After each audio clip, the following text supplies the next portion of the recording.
Good morning, everyone. So today I kind of wanted to do a little question and answer. I put up a little bit of a question and answer poll on my Instagram story a couple of days ago. So now I kind of want to go over everything. So I hope everyone is having a good day so far. And to start off, I just want to say thank you for just watching this and hearing me just ramble sometimes about nothing, I feel like. But if there's anything that you can take away from anything that I am sharing, I hope that it reaches someone. I know that a lot of us have very similar journeys as far as where we started and where we're going. So I kind of want to start off with a little bit of like an introduction. So if you don't know kind of like my history with competing, I started off in 2019 and I competed for the first time ever at my very first show, Mid-Atlantic in Charlotte, North Carolina. I ended up winning the overall there, and then 4 weeks later I went to nationals and I ended up getting my pro card there and won the overall there, which was not what I was expecting, but I will say that's kind of where my journey started. So it started off, I wanted to do something for fun, and my husband and I both got into it at the same time. We had both never competed before, and we kind of wanted to take our fitness and our journey with working out together to like the next step. And in 2019, bodybuilding, I feel like, at least with Bikini, it was still relatively new. And, you know, I saw a lot of things on Instagram that made me want to try it out and just see if I could take it to that next step. And I'm so glad that I did, because this is kind of where I am now. And I would not be here if it wasn't for me continuously going and kind of just chasing after that goal. So my husband and I both started off in 2019, and after I got my pro card, I ended up doing my pro debut in 2020. It was not my best, and guess what? It's okay. Like, I think I ended up being second to last call outs at my pro debut. And of course, yes, at the time it stung a little bit. I had just won the overall at nationals, right? I was really good, right? So I'm thinking in my head, but then sometimes you have to take a step back and say, okay, you know what? Like, I was good at that time, but to compare to the next level, we're going to need to take things a little bit farther. And guess what? It's okay, because I took time off after that pro debut. That's when all the COVID stuff was happening anyways. So all the shows were getting shut down or just changed and everything. So I was like, you know what? I'm not going to stress myself out and think that I have to do a show relatively soon again. And to be quite honest, I didn't know if I would compete again or not. You know, I kind of just wanted to take it each day at a time and just see how I felt. I wanted to have that feeling and that urge to want to compete again like I did in 2019. So I ended up taking 3 years off, which no, it was not planned to take 3 years off at all, but I did. And it was the best thing I could have done, because I came back in 2023 and I ended up qualifying for the Olympia. And it was not something that I ever expected. If anything, all I wanted to do was just show that, you know, you can take time off and still come back and do relatively well. That's all I wanted. You know, I didn't want to be second to last call outs again, right? So I think it was my first show, Republic of Texas, that year. I ended up getting, I think it was 13th at that show. And I was actually really proud of that, because again, that was a step above my pro debut. So that's all I could ask for. And then I ended up going to Tampa Pro next, and I ended up getting second there. And I was not expecting that at all. And I think it was maybe about a 4-week difference. So after that, we ended up going to Nashville, and I ended up qualifying for my first Olympia there. So it has been a journey, and I'm just so grateful for every opportunity, whether it's a great and a high opportunity or whether it's one of those learning moments, right? And it stings a little bit. It's okay. It's still a part of my journey. And this is what is going to continue to make me a better competitor, an athlete, a person overall. And I'm just grateful for all of the moments. So I had a couple of questions that I wanted to kind of go over. One of them was for future videos, right? So what's more that I can do or kind of show? And I will be doing a grocery haul at some point. So my husband and I both kind of like to do grocery hauls in general, and we used to do it all the time. So I kind of want to bring that back, so that way I can kind of show you guys maybe what I buy, where I go, what I buy for myself, what I get for my husband. He's also in prep too. So that will be a fun one.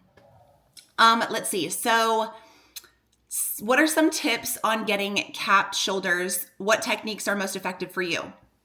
So I will say I actually started really focusing on my shoulders in 2019 and in 2020. My goal was to get pretty round shoulders and just work them because I felt like I had really skinny arms growing up. So I didn't have a lot of muscle, bubbly muscle, right? I was just very skinny in the arm and it was kind of just like all one size. So to be quite honest, one thing that I did was I did a ton of laterals. So I think I needed to grow my shoulders. I think it was going into nationals in 2019. So I made it a point. I did tons of laterals and I ended up supersetting them with side laterals and then front laterals as well. So doing those, supersetting that I feel like really gave me the most growth along with working them out at least 3 times a week.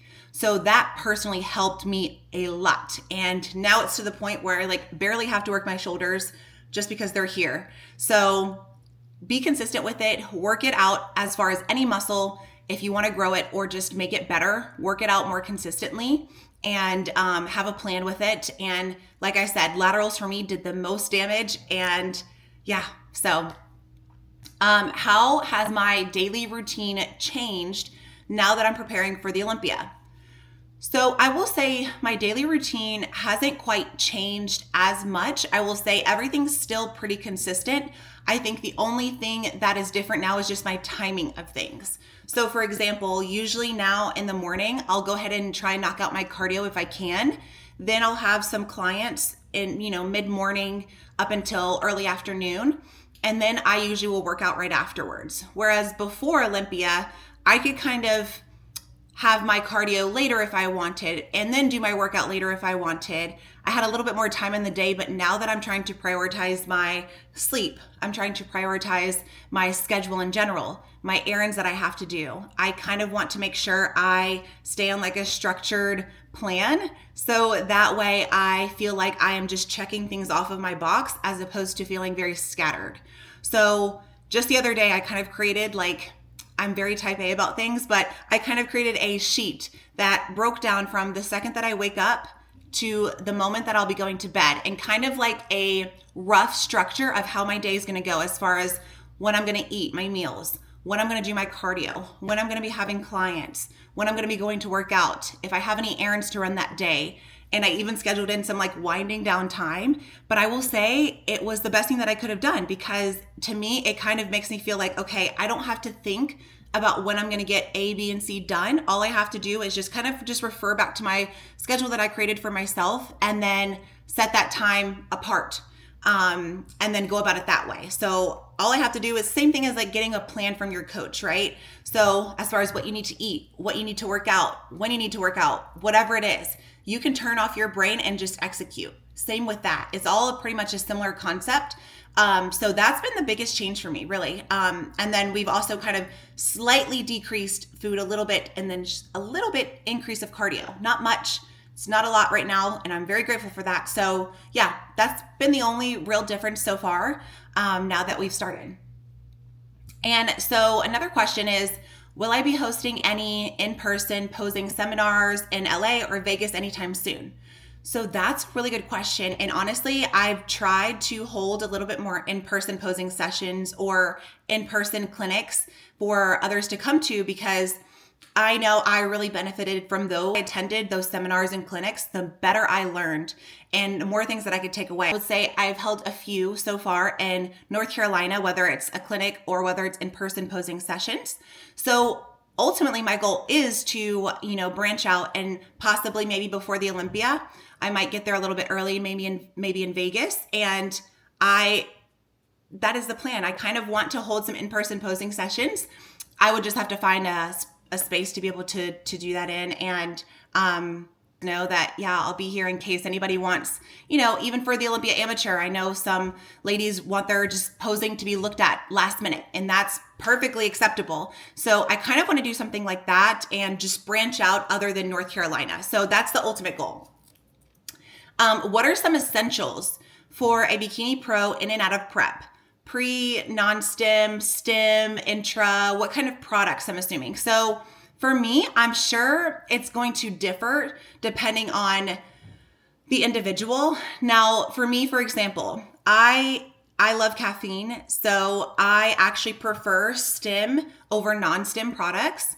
However, if for whatever reason, maybe I've had a lot of caffeine throughout the day and I'm working out later in the evening, I'm probably not going to have a ton of caffeine. So maybe I'll either mix a stim and a non-stim. For example, maybe a Fury core product along with a pump product. So mix them together so I have a little bit less of that stimulation and caffeine intake, and I'll have more of a focus on just that pump overall. So I personally love to use Fury.